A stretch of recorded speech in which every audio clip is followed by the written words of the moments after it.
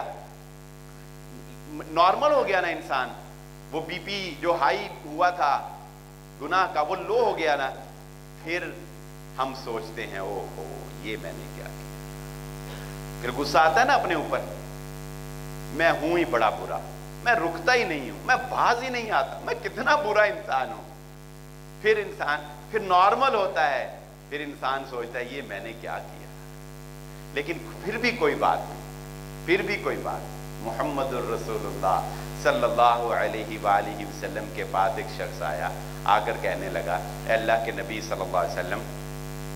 ایک انسان سے گناہ ہو گیا۔ اللہ کے نبی صلی اللہ علیہ وسلم نے فرمایا اس کے دل پر سیاہ دھبا لگ گیا۔ فرمایا اس نے اللہ سے توبہ کر لی، معافی مانگ لی، کہا وہ دھبا بھی معاف ہو گیا، صاف ہو گیا۔ کہا پھر گناہ ہو گیا، فرمایا پھر دھبا لگ جائے گا۔ کہا پھر معافی مانگ لی، اللہ کے نبی صلی اللہ علیہ وسلم نے فرمایا پھر صاف ہو جائے گا۔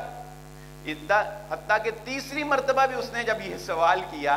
تو نبی صلی اللہ علیہ وآلہ وسلم یہ بھانپ گئے کہ یہ جاننا چاہتا ہے کہ گناہ کی کوئی لمٹ بھی ہے،